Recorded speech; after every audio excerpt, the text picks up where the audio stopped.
திமுகவுக்கு கிளி. சவுக்கு சங்கருக்கு ஜாமீன் கிடைச்சாச்சு, வெளியே வர போறாரு. இத்தனை நாளும் திமுக நிம்மதியாக இருந்தது.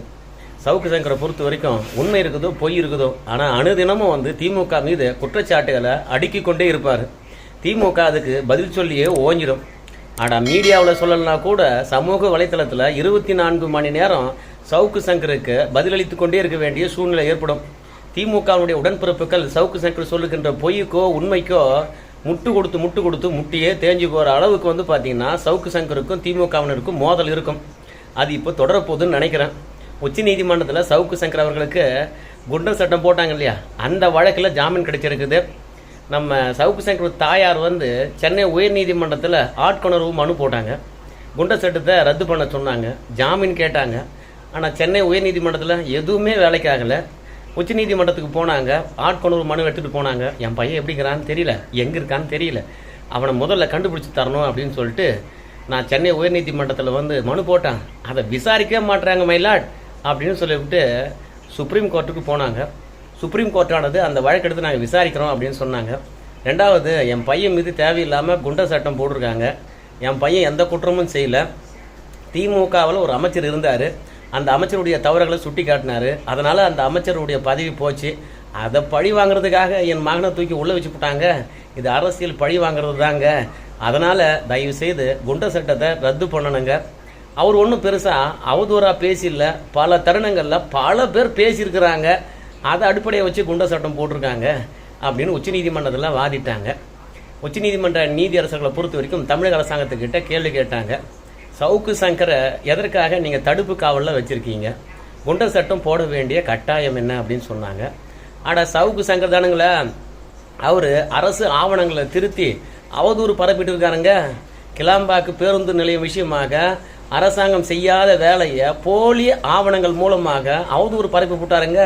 ரெண்டாவது, பெண் காவலர்களையும் சரி காவல்துறை உயர் அதிகாரிகளையும் சரி தப்பாக பேசியிருக்காரு. அந்த வார்த்தையெல்லாம் பார்த்தீங்கன்னா நீதிமன்றத்தில் சொல்லவே முடியாது, அந்த அளவுக்கு பேசி தீர்த்துருக்கிறாரு. எப்படி நம்ம அவர் மீது குண்டர் சட்டம் போடாமல் இருக்க முடியும்? அதுவும் இல்லாமல் சவுக்கு சங்கர் அவர்கள் உயர் நீதிமன்றத்தினுடைய நீதியரசர்கள் மீது அவதூறு பரப்பியிருக்கார். அதன் மூலமாக அவர் தண்டிக்கப்பட்டு சிறையில் இருந்திருக்கிறாருங்க. சவுக்கு சங்கரை பொறுத்த வரைக்கும் இது மட்டும் இல்லை, ஏகப்பட்ட போலி ஆவணங்களை தயாரித்திருக்கிறார் தெரியுங்களா. அதனால் சவுக்கு சங்கரை மட்டும் வெளியே விட முடியாதுங்க.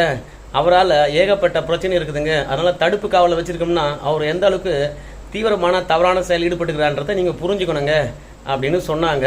உடனடியாக சவுக்கு சங்கர் தாயாரை பொறுத்த வரைக்கும் சவுக்கு சங்கர் பேசின பிறகு என்ன சட்ட ஒழுங்கு கெட்டு போச்சு, என்ன பொது அமைதிக்கு குந்தகம் விளைவித்து விட்டது, அதனால் சும்மான அரசியல் பழி வாங்குறது தானுங்க அப்படின்னு சொன்னாங்க. நீதியரசரும் அதான் கேட்டாங்க, இவரை தடுப்பு காவலில் வைக்கிற அளவுக்கு என்ன நடந்து போச்சு? அதுவும் இல்லாமல் சவுக்கு சங்கருக்கு பார்த்தீங்கன்னா ஒரு உரிமை இருக்குது, அந்த உரிமை பேச்சுரிமை அப்படின்னு சொல்லிட்டு சொன்னாங்க. இரண்டாவது, திமுக அரசாங்கத்தை பொறுத்த வரைக்கும் சவுக்கு சங்கர் மீது ஒரு வாதத்தை வச்சாங்க இல்லையா, நீதியரசர்கள் மீதே ஒரு அவதூறு பரப்பியிருக்கான்னு சொல்லிவிட்டு, அதுக்கு நீதியரசர்களை பொறுத்த வரைக்கும் ஒரு உத்தரவாதத்தை கொடு, நீதியரசர்கள் மீது அவதூறு பரப்பக்கூடாது அப்படின்னு சொல்லிட்டு கேட்டாங்க. அதுக்கு சவுக்கு சங்கர் தாயார் சார்பிலிருந்து நீதியரசர்கள் பற்றியோ நீதிமன்றத்தை பற்றியோ வழக்கை பற்றியோ ஒரு தப்பாக பேசவே மாட்டாருங்க. ஒரு 6 வாரமாவது ஒரு இடைக்கால ஜாமீன் கொடுங்க, உடல்நிலை சரியில்லைங்க அப்படின்னு சொல்லிட்டு கேட்டாங்க. அதுக்கு நீதியரசர்களை பொறுத்த வரைக்கும் நான் ஏன் சவுக்கு சங்கர் அவர்களிடத்த உறுதிமொழி வாங்குறான்னு கேட்டேன்னா, சவுக்கு சங்கர் அவர்கள் நீதிமன்றம் பற்றியோ நீதியரசர்களை பற்றியோ பேசட்டும், வேணான்னு சொல்லலை, ஆனால் உண்மையான கருத்துக்களை பேசட்டுமே. ஆனால் அவரை பொறுத்த வரைக்கும் தப்பாக அடிச்சு விட்றாருங்க இல்லைங்களா, அதுதான் பேசக்கூடாது என்று நாங்கள் உறுதிமொழி வாங்குகிறோம் அப்படின்னு சொன்னாங்க. சரி, எல்லாவற்றையும் கேட்ட பிறகு சவுக்கு சங்கர் அவர்களுக்கு ஒரு இடைக்கால ஜாமீன் வழங்கியிருக்கிறாங்க. என்ன இடைக்கால ஜாமீன் வழங்கியிருக்கிறாங்க அப்படின்னு பார்க்கும்போது, சவுக்கு சங்கர் மீது குண்டர் சட்டம் போடப்பட்டிருக்கு இல்லையா, அந்த வழக்கு சென்னை உயர்நீதிமன்றத்தில் இருக்கு இல்லையா, அந்த வழக்கு நடத்தி முடித்து இந்த குண்டர் சட்டம் நியாயமானதா இல்லை நியாயமற்றதா அப்படின்னு சொல்லிட்டு தீர்ப்பு வர வரைக்கும் சவுக்கு சங்கர் அவர்களுக்கு குண்டர் சட்ட வழக்கில் இருந்து அவருக்கு ஜாமீன் கிடைத்திருக்கிறது. இரண்டாவது, என் மகனை கண்டுபிடிச்சி தாங்க என்று ஆட்கொணர்வு மனு போட்டாங்க இல்லையா, அந்த மனுவை பொறுத்த வரைக்கும் ஏமா சென்னை உயர்நீதிமன்றத்தில் எதுவுமே கொடுமா, அந்த வழக்கானது விசாரித்து கொண்டு இருக்காங்க, நாங்கள் ஏன் தேவையில்லாமல் அதை விசாரிக்கணும் அப்படின்னு சொல்லிட்டு உச்சநீதிமன்ற நீதியரசர்கள் சொல்லிட்டாங்க. இப்போ சவுக்கு சங்கர் அவர்களை பொறுத்த வரைக்கும் குண்டர் சட்ட வழக்கு ரத்து மாதிரி தான் அவருக்கு ஜாமீன் கிடைத்திருப்பதனால. ஆனால் வெளியே வருவாருங்களா அப்படின்னு சொல்லும்போது சவுக்கு சங்கர் மீது ஒரு 10 வழக்கு இருக்குன்னு நான் நினைக்கிறேன். அந்த 10 வழக்கில் எனக்கு தெரிந்து பல வழக்கில் நீதிமன்ற காவல்லே அவர் இல்லை. ஒன்றே அவர் நீதிமன்ற காவலில் இருக்கிறாருன்னா அது பெண் காவலர்களை அவதூறாக பேசினது. 2வது கிளாம்பாக்கம் பேருந்து நிலையம் தவறான ஆவணங்கள் மூலமாக தவறாக பொய் செய்தியை பரப்பினார் இல்லையா, இந்த 2 விஷயத்துக்காக அவர் சிறையில் இருக்கிறாரு. அந்த 2 விஷயத்துக்காகவும் குண்டர் சட்டம் போடப்பட்டது. அதற்காக ஜாமீன் போய் கிடைச்சிருக்குது. ஆனால் தேனியில் அவங்க நண்பர்களுடன் போய் தங்கியிருந்தார் இல்லையா, அப்படி தங்கியிருக்கின்ற தருணத்தில் சவுக்கு சங்கர் அவர்களை பொறுத்த வரைக்கும் கஞ்சா வச்சிருந்தாரு அப்படின்ற ஒரு வழக்கு. அந்த வழக்கு தேனி போலீஸார் போட்டிருக்காங்க. அந்த வழக்கில் அவருக்கு நீதிமன்ற காவல் இருக்குது. அந்த வழக்கு மட்டும் இப்போதைக்கு நீதிமன்றத்தின் மூலமாக விரைவாக விசாரித்து ஜாமீன் கிடைத்தால் சவுக்கு சங்கர் அவர்கள் வந்து வெளியே வருவார். அப்படி அதில் ஜாமீன் கிடைக்கலன்னு வச்சுங்களேன், சவுக்கு சங்கரை பொறுத்த வரைக்கும் கடைசி வரைக்கும் சிறையில் இருக்க வேண்டியது தான். அதனால் இன்னைக்கு சவுக்கு சங்கர் அவர்கள் வெளியே வந்துடுவார். திமுக எதிராக காட்டமான கருத்து வைப்பார். திமுக கிளியாக போகுது. திமுக உடன்பிறப்புகள் ஒட்டுமொத்தமாக வந்து பார்த்தீங்கன்னா சவுக்கு சங்கருக்கு எதிராக களமிறங்க போகிறாங்க அப்படின்னு சொல்கிறதெல்லாம் இப்போதைக்கு நடைபெற வாய்ப்பே கிடையாது. அதுலேயும் இது ஒரு இடைக்கால ஜாமீன் தான்.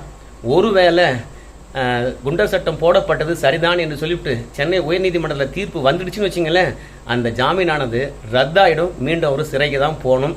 இந்த குண்டர் சட்டத்தை பொறுத்த வரைக்கும் 12 மாத காலம் அப்ளை ஆகும். அதனால் நம்ம சவுக்கு சங்கர் அவர்களை பொறுத்த வரைக்கும் என்னைக்கு வேண்டாலும் சிறைக்கு போகலாம், இல்லை என்னைக்கு வேணுமானாலும் வெளியே வரலாம். ஆனால் எல்லாமே வந்து பார்த்தீங்கன்னா சென்னை உயர்நீதிமன்றத்தின் கையில் தான் இருக்கிறது. அப்படி தான் உச்சநீதிமன்றத்தினுடைய நீதியரசர்கள் தீர்ப்பை வழங்கியிருக்கின்றார்கள். சரி, சவுக்கு சங்கர் அவர்கள் இத்தனை நாளும் குண்டர் சட்டத்தை பார்த்தா பயந்துட்டு இருந்தார். அது இப்போ விலகி இருக்கிறது. இப்போ நாம் பார்த்தது வந்து சவுக்கு சங்கர் விஷயம். ஆனால் செந்தில் பாலாஜி விஷயத்தை பற்றி பேசாமல் வீடியோ நிறைவு செய்ய முடியுமா? ஏன்னா செந்தில் பாலாஜி அவருடைய வழக்கிலும் இன்றைக்கி தீர்ப்பு வந்திருக்கிறது.